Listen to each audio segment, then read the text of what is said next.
Hello and welcome. I'm Melissa Raid, Chief Sustainability Officer of Sustain Life, and this is The Week in Sustainability, where we gather our team of practitioners to talk about the most important stories and topics in the news today. You may realize we look a little different. We are together, glad to be speaking together this week. And I'll let my colleagues, Nick and Constance, introduce themselves. Nick, go ahead. I'm Nick Lusanteg, and I'm a Senior Manager on our Sustainability team. And I'm Constance Duke, and I'm the Director of Sustainability and manage our technical practice. So this week we want to talk about some confusion or criticisms around some buzzwords that you may be hearing a lot in the news and a lot around the industry. And that is both ESG, what it is not, common criticisms, what we think about that, as well as offsets. Okay, so we're going to start the conversation on ESG. I think to kick it off, let's first just ground everybody. Probably not news to anybody listening in, but what are we talking about? Environmental social governance is ESG. And I think that there is some confusion around what that means in the public perception. And I always like to remind folks when I talk to them, when we're talking about ESG, this is really an investor-driven practice that is about a company disclosing to, really understanding itself and disclosing to its investors the risks and opportunities that exist to that company across criteria in environmental, social, and governance topics, and essentially how those criteria could impact the resilience or the long-term value of a company. And so I always ground it that way. We actually hosted a fireside chat several weeks back where we spoke about ESG and its evolving trends and where it grew from sustainability. And we got in a little bit there into some of the criticisms about what's wrong with ESG, because there is a lot out there. It's a big topic. You really can't turn on the financial news today without hearing ESG. And I think it's really important to ground the conversation in what ESG is and what it is not, because I think that a lot of the conversation and a lot of the criticism around it have a little bit of confusion about the expectation of what is ESG. And I'll boil that down to the fact that I think a lot of folks and the public think ESG is about companies doing a public good or having leading programs to improve or benefit the environment or social criteria. And that actually isn't what ESG is, right? I think there's often some correlation, because if you are a company that has spent time thinking thoughtfully and investing in programs across environmental and social criteria because you see them as inherent risks or inherent opportunities for your business, there's a correlation there. But I think that it's very important to understand the inception, that this is really about understanding how are the things happening across an environmental and social sector going to impact the company. Not necessarily what impact is that company having on the social and environmental criteria. Right. And it's really about reporting and disclosure more than about action necessarily. Yes. Or, if anything, reporting your action if you are taking any. But I think evidenced by the fact that large fossil fuel companies, which we know have had a negative impact on the planet, have some of the lengthiest ESG reports Yes. out there, sort of tells you a little bit about what ESG actually is. Yes, and it's so much from the investor, because if you're an investor and you're evaluating companies to give money to or invest money into, you need to understand the risks. Mm-hmm. And what ESG is about is finally acknowledging that climate-related risks and social-related risks have a material impact on the financial performance and the long-term value of a company. So, Constance, what are some of the criticisms of ESG? Yeah, I'll actually start right there. That the whole idea of ESG was to prove that there is value in investing into companies that take action towards resilience. And so now we have the first studies coming in that are saying ESG funds perform no better than traditional funds. And what's even worse is that companies who rate on ESG indices don't actually perform better on ESG indicators than other companies. And part of that is when a company isn't performing very well financially, they make ESG their focus. So our financial performance is suffering a little bit. So let us tell you about the great things we're doing for the environment and society. And so that becomes the focus. So there's more publicity out there about these ESG programs, but it actually turned out that they had more compliance violations than other companies. Fair. In ESG's defense, as the role I will play, it sounds to me like that is a little bit of a misuse or abuse of the true intent of ESG, which is to say ESG isn't inherently flawed. It's not a bad thing. It's just that it can be used by, sure, some bad actors, some bad data and data integrity, and just almost like misappropriated into something it's not. I mean, it's greenwashing. It's really utilizing ESG to greenwash. To which I will respond that maybe ESG is also not well enough defined, because you can have multiple ESG ratings organizations administer ESG surveys, and you can have the same company return different scores based on who's asking the questions.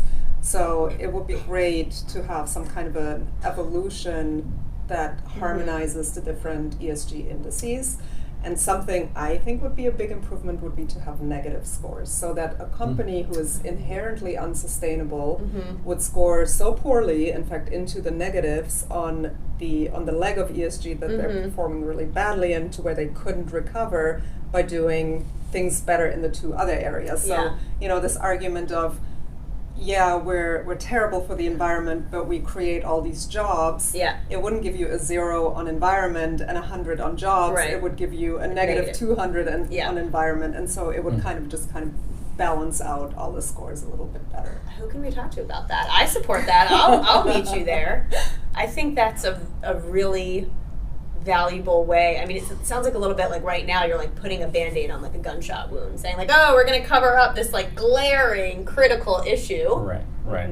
We're not going to get docked for all these other things we're doing, but give us some bonus points for some of these. Yeah, and I will say also another criticism is I do distinguish a little bit between ESG programmatically and what a company is doing in its programs and its operations, and the ESG rating systems, which I do not think is perfect. And I will agree with you that I think, and this was actually the conclusion that we got to on the fireside chat, which was we need to do more work to further refine the criteria of how we evaluate and assess ESG, because I think that is actually the part that's maybe the weakest here, and that is what draws the ire and so much attention and criticism.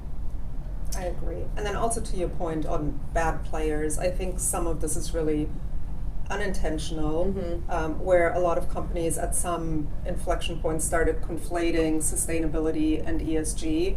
And I think that's a little bit tragic, because when they were focusing on sustainability, they were already going into the right direction, trying to balance their impact on the planet with the impact on the company.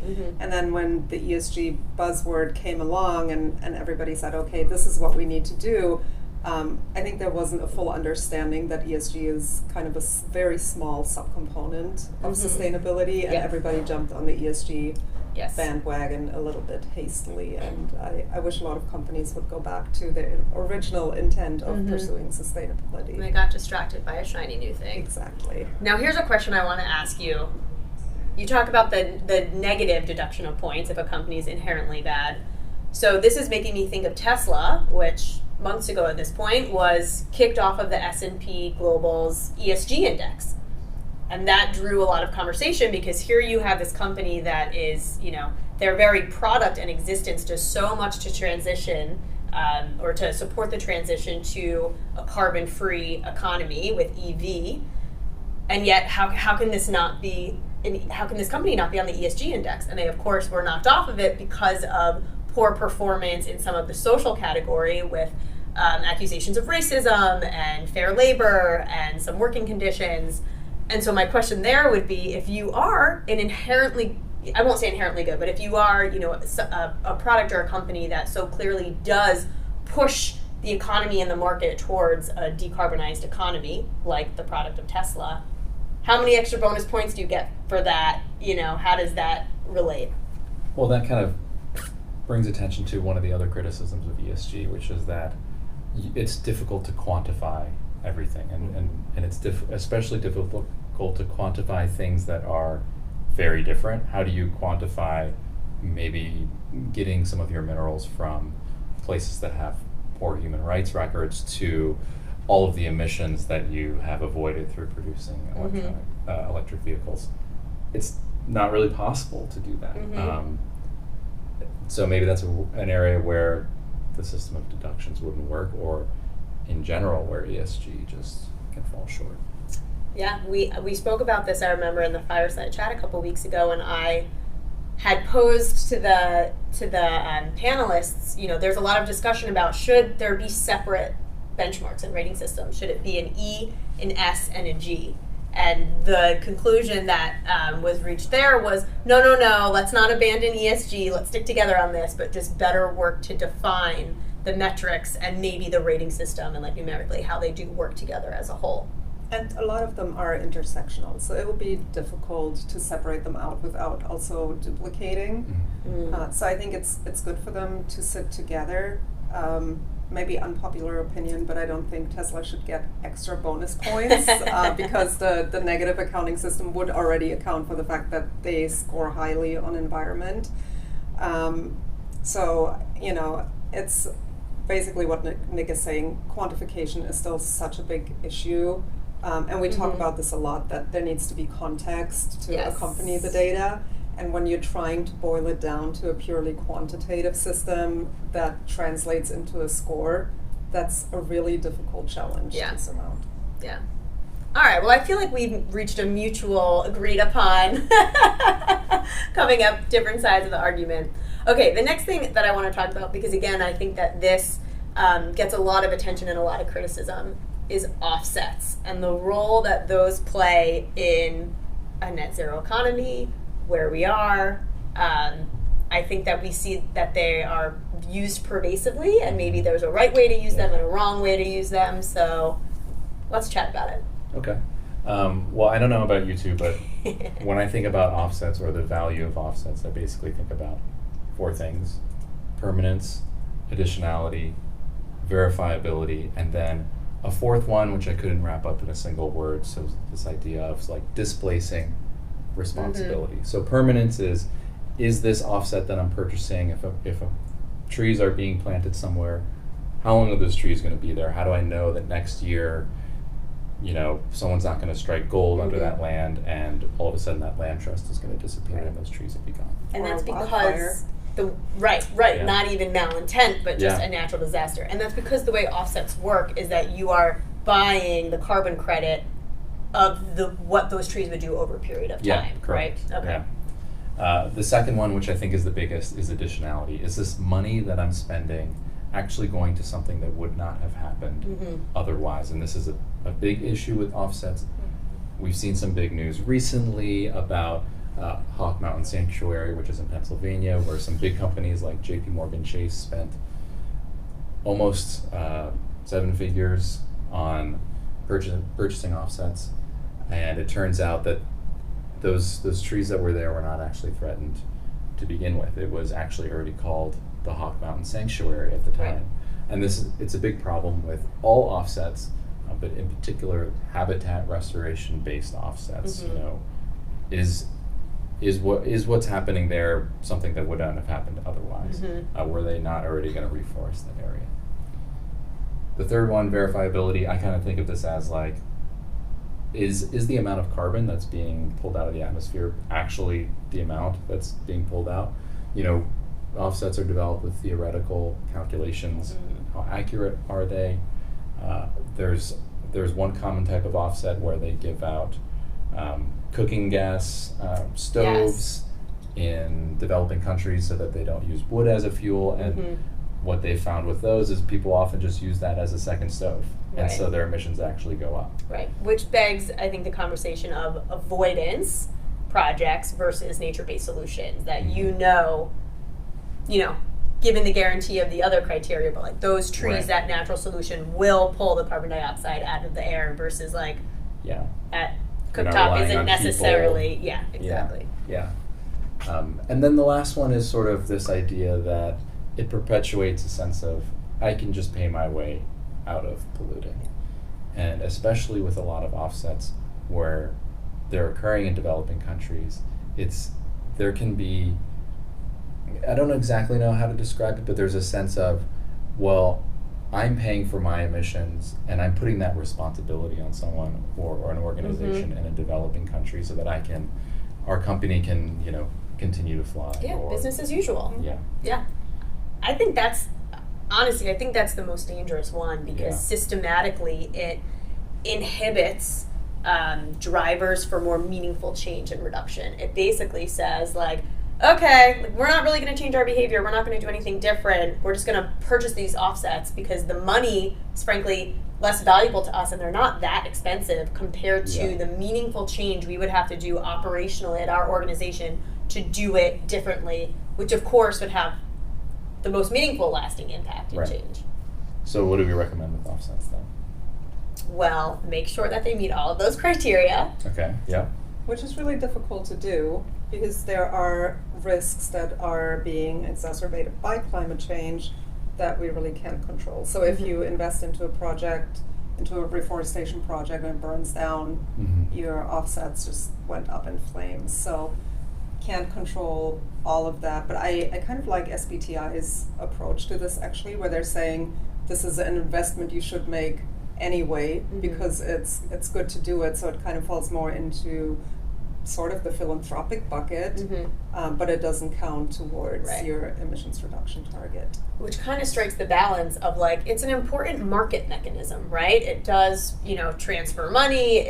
It does, hopefully if the offset is a qualified quality project, it does actually preserve that natural environment or whatever the project is.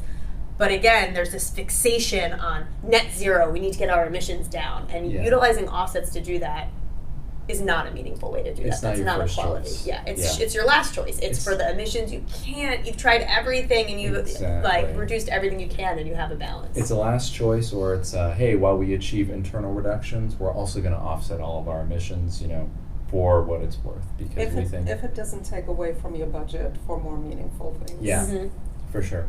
And I'll point out a couple things. Even if you're buying offsets, or most offsets you're buying are certified by a third party. Those offsets, they still have these problems that we talked about. The other thing I want to point out is different types of offset projects have better qualities than others. The nature-based solutions, which are super popular because they're really marketable, they're pretty affordable, are lower on the scale in terms of permanence, additionality, verifiability. Some of the better projects are like industrial gas capture, because that's a project that requires a lot of upfront capital, so that you know that your money is going towards actually installing a system somewhere. It's easier to measure how much gas is being captured. We have data on the composition of the gas, etc. So it's also so immediate if you have like refrigerant destruction, for instance. Yeah. So those projects tend to be a little more expensive. Not necessarily because of demand, because they're harder to implement, but it's something to keep in mind when you're shopping for offsets. Just to think about what kind of project do we want to fund. Okay, great. Cool.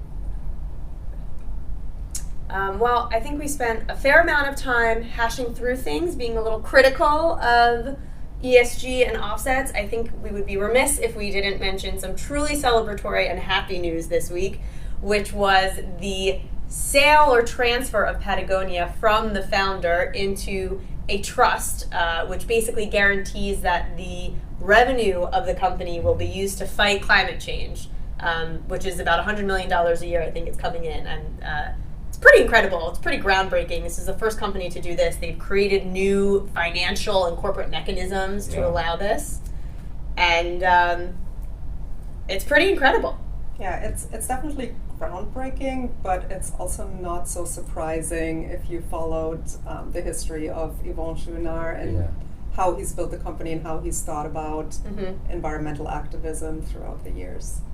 Yeah, and it is incredible. I've been reading up on it, and there's like there's the Billionaires Pledge. There's different ways that very wealthy people are or the Giving Pledge that are giving their money or for these kinds of causes.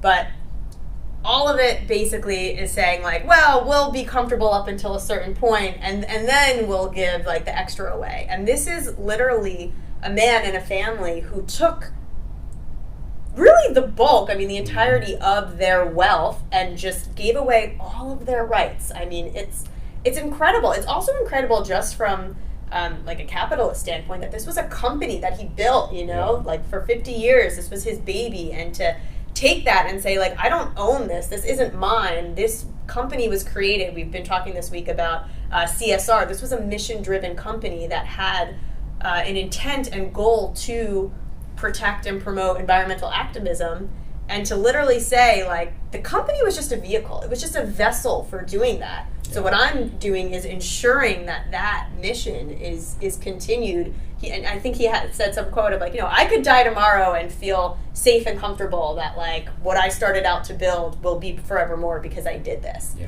And it's kind of like an interesting psychological thought exercise to think about, like, relinquishing control, but, like, you know, for you know, the cause or the intent, like, knowing that, like, you have a little bit less control, but you, like, put it in a place where It's cemented now that's how the company will operate.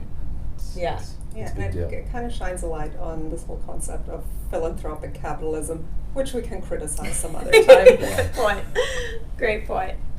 All right, well, that is it for this week. Thank you so much for joining us, and we will see you next time for the Week in Sustainability.